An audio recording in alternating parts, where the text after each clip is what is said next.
D3 8 edition chapter number 5 exercise 5C question number 3 part E। Question number 3 में यहाँ हमें equation find करनी है स्ट्रेट लाइन की। हमारे पास दो पॉइंट्स गिवन हैं जो इस लाइन से पास हो रहे हैं। तो इक्वेशन की जो स्टैंडर्ड फॉर्म होती है लीनियर इक्वेशन की, y is equal to mx plus c। m जो है वो होता है स्लोप और c होता है y intercept.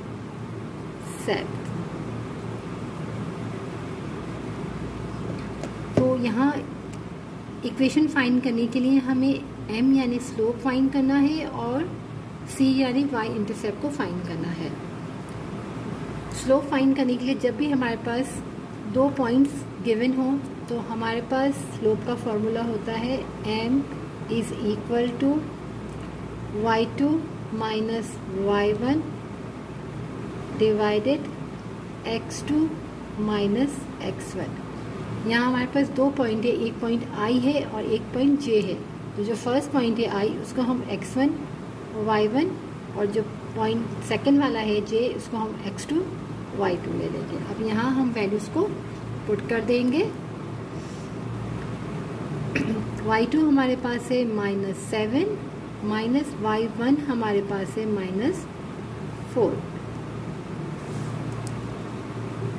Divided x2 minus x1। x2 हमारे पास है 1 माइनस और x1 की वैल्यू है -2 -7 और minus into minus +4 divided 1 plus 2 minus into minus plus हो गया। 7 में से 4 को हम माइनस करेंगे तो हमारे पास -3 बचेगा क्योंकि बड़ा नंबर 7 है और उसकी साइन माइनस है। और डिवाइड बाई 1 + 2 3 हो जाएगा। तो 3 बंदा 3 कैंसिल हो जाएगा। यहाँ हमारे पास आ जाएगा -1। तो स्लोप हमने फाइंड कर लिया है यहाँ पर। तो इक्वेशन और i j पॉइंट जो है हम यहाँ लिख लेते हैं। इक्वेशन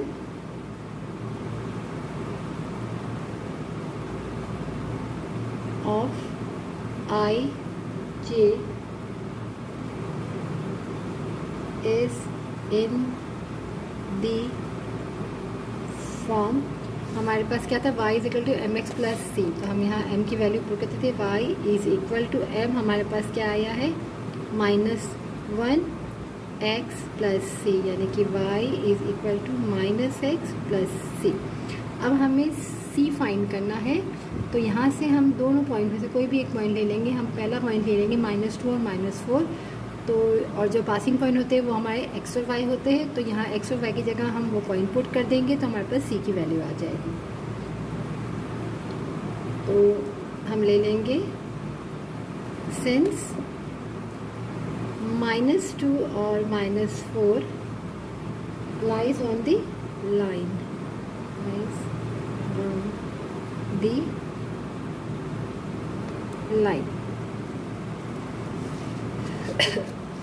y हमारे पास है -4 माइनस x हमारे पास है -2 और प्लस c। तो -4 + 2 plus c।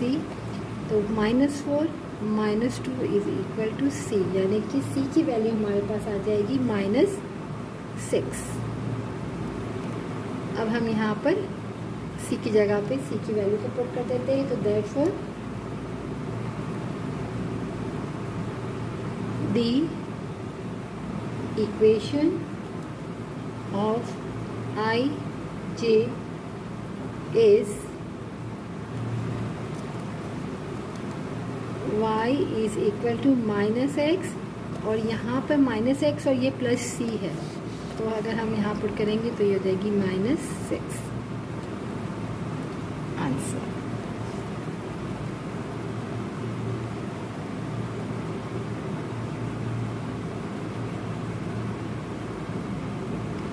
Part F.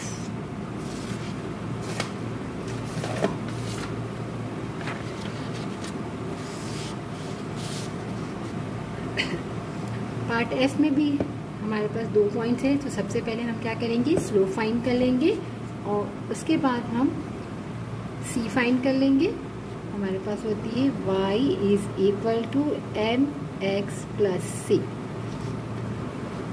m find करने के लिए हम क्या करेंगे, m equal y2 minus y1 divided x2 minus x1।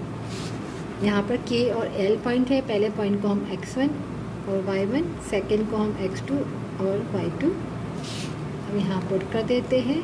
तो हम स्लोप फाइंड कर लेंगे। y2 हमारे पास है -1 माइनस y1 हमारे पास है -5 डिवाइडेड x2 हमारे पास है -1 और माइनस x1 हमारे पास है -7। तो यहाँ हमारे पास आ जाएगा -1 प्लस 5 डिवाइडेड -1 प्लस 7। तो स्लोप आ जाएगा 5 में से 1 को माइनस किया तो 4 और 7 में से 1 को माइनस किया तो 6। तो 2 2 ज़ा 4 और 2 3 ज़ा 6। तो हमारे पास m की वैल्यू आ गई है 2/3।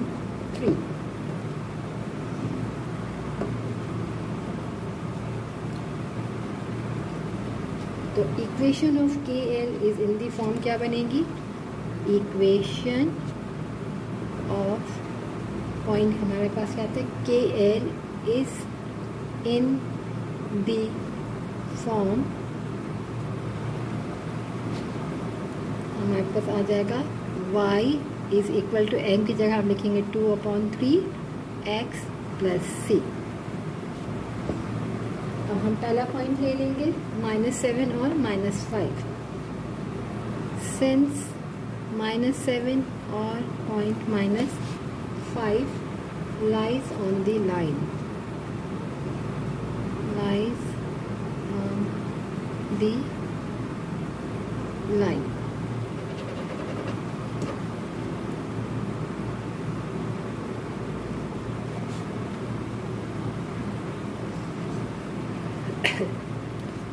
y पॉइंट हमारे पास है -5 इक्वल 2/3 x है हमारे पास -7 और प्लस का c। तो -5 इक्वल है 2 7 सा -14 डिवाइड बाई 3 प्लस c। अब इसको हम वहाँ शिफ्ट करेंगे, -5 प्लस 14 डिवाइड बाई 3 इक्वल है c के। अब इसको हम एरो सब्ट्रैक्शन नहीं कर सकते क्योंकि यहाँ फ्रैक्शन फॉर्म है, तो यहाँ भी हमें 1 है, मल्टीप्लाई करेंगे 3 से। हमने यहाँ पे भी एलसीएम फाइंड कर लिया। तो हमारे पास यहाँ आ जाएगा 5 3 सा -15 प्लस 14 डिवाइडेड 3 इक्वल है c के। तो c की वैल्यू क्या आ जाएगी, -1/3।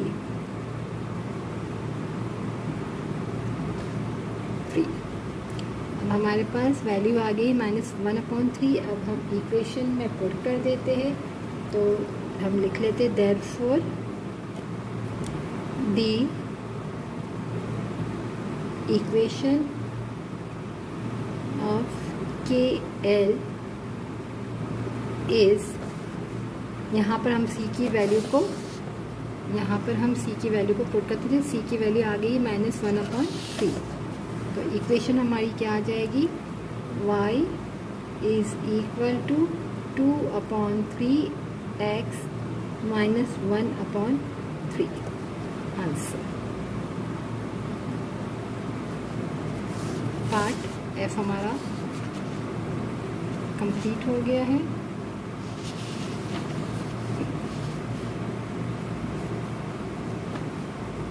यहाँ पर से फिर कंटिन्यू हमारा यूँ आया है और ये हमारी इक्वेशन आ गई है।